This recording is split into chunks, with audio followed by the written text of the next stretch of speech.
দেশের সব থানার কার্যক্রম শুরু হতে না হতেই একের পর এক মামলা হচ্ছে সাবেক প্রধানমন্ত্রী শেখ হাসিনার বিরুদ্ধে। এর মধ্যে রয়েছে হত্যা, গুম, মানবাধিকার লঙ্ঘন ও গণহত্যার মামলা। এমন অবস্থায় প্রশ্ন উঠেছে, শেখ হাসিনাকে কি ভারত থেকে দেশে আনা যাবে? এ সংক্রান্ত প্রত্যর্পণ চুক্তিতেই বা কি আছে? এ নিয়ে পররাষ্ট্র উপদেষ্টা তৌহিদ হোসেন গত 15 আগস্ট বার্তা সংস্থা রয়টার্সকে দেওয়া এক সাক্ষাৎকারে বলেন, স্বরাষ্ট্র ও আইন মন্ত্রণালয় যদি সিদ্ধান্ত নেয় তবে তাকে দেশে ফেরত দিতে আমাদের পক্ষ থেকে ভারতকে অনুরোধ করা হবে। ভারত ও বাংলাদেশের মধ্যে কি প্রত্যর্পণ চুক্তি আছে?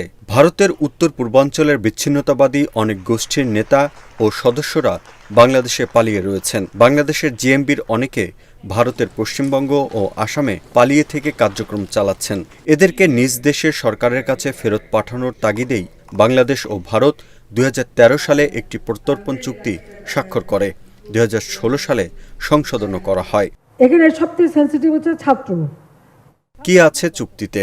চুক্তি অনুযায়ী যদি কোনো ব্যক্তির নামে মামলা বা অভিযোগ দায়ের করা হয় বা তিনি দোষী সাব্যস্ত হন অথবা দেশের আদালত কর্তৃক প্রত্যর্পণযোগ্য অপরাধ করার জন্য তাকে ফেরত চাওয়া হয়, তাহলে তাকে ফেরত দেওয়া হবে। প্রত্যর্পণযোগ্য অপরাধ বলতে সর্বনিম্ন 1 বছরের কারাদণ্ড হয় এমন অপরাধকে বলা হয়েছে। এর মধ্যে আর্থিক অপরাধও রয়েছে, তবে অপরাধটি অবশ্যই 2 দেশে শাস্তিযোগ্য হতে হবে।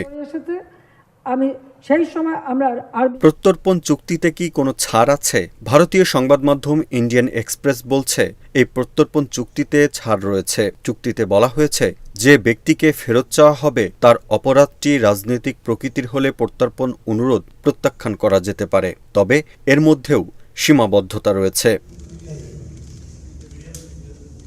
কোন কোন অপরাধকে রাজনৈতিক বলা যাবে না সে তালিকাও বেশ দীর্ঘ, যেমন হত্যা, নরহত্যা বা অপরাধমূলক হত্যা, আক্রমণ, বিস্ফোরণের কারণ, জীবন বিপন্ন করার উদ্দেশ্যে বিস্ফোরক পদার্থ বা অস্ত্র তৈরি বা নিজের কাছে রাখা, গ্রেপ্তার এড়াতে আগ্নেয়াস্ত্র ব্যবহার, জীবন বিপন্ন করার অভিপ্রায়ের সম্পত্তির ক্ষতি, অপহরণ বা জিম্মি, হত্যার প্ররোচনা এবং সন্ত্রাস সম্পর্কিত অন্য কোনো অপরাধ।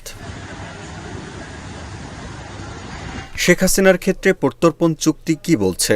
যেসব অপরাধের জন্য তার বিরুদ্ধে মামলা করা হয়েছে এর কয়েকটি এই প্রত্যর্পণ চুক্তির রাজনৈতিক অপরাধের সংজ্ঞায় নেই। এর মধ্যে হত্যা, গুম ও নির্যাতনের মামলা রয়েছে। প্রত্যর্পণ চুক্তিতে 2016 সালে যে সংশোধনী আনা হয় তাতে বলা হয়, যে ব্যক্তিকে ফেরত চাওয়া হবে তার বিরুদ্ধে আনিত অভিযোগের প্রমাণাদিও লাগবে। এজন্য এই চুক্তিতে এখন আদালতের গ্রেপ্তারি পরোয়ানাও দরকার হয়। ভারতকে কি শেখ হাসিনাকে ফেরত দিতেই হবে? ভারতীয় সংবাদ মাধ্যম ইন্ডিয়ান এক্সপ্রেস বলছে, এই প্রত্যর্পণ হবেই চুক্তি অনুযায়ী এমন বলা যাচ্ছে না। ভারত চাইলে শেখ হাসিনাকে ফেরত নাও দিতে পারবে, কেননা চুক্তির আর্টিকেল 8 বলছে, যার প্রত্যর্পণ চাওয়া হবে তাকে বিচারের আওতায় নেওয়ার উদ্দেশ্য বিশ্বাসযোগ্য মনে না হলে এই প্রত্যর্পণ নাও করা যেতে পারে। তবে শেখ হাসিনার ক্ষেত্রে এমন করলে ঢাকা দিল্লি সম্পর্কে টানাপোড়েনের আশঙ্কা রয়েছে। শেখ হাসিনাকে ফেরত চাইলে কি করবে ভারত? বাংলাদেশে তাদের দীর্ঘমেয়াদী কৌশলগত ও অর্থনৈতিক স্বার্থ রক্ষার কথা মাথায় নিয়েই সিদ্ধান্ত নেবে নয়াদিল্লি।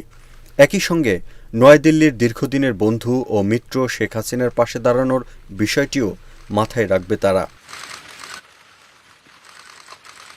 এ ব্যাপারে ভারতীয় গোয়েন্দা সংস্থা রিসার্চ অ্যান্ড অ্যানালাইসিস উইংয়ের সাবেক এক কর্মকর্তা বলেন, শেখ হাসিনাকে বাংলাদেশের হাতে তুলে দেওয়ার মধ্যেই কি আমাদের গুরুত্বপূর্ণ স্বার্থ নিহিত? না, বিষয়টি এমন নয়। কেবল চুক্তির বৈধতা কোনো ব্যাপার না, উভয় পক্ষের আইনজীবী রয়েছে। আরও কয়েকজন ভারতীয় প্রতিরক্ষা কর্মকর্তার সঙ্গে আলাপ করেছে ইন্ডিয়ান এক্সপ্রেস।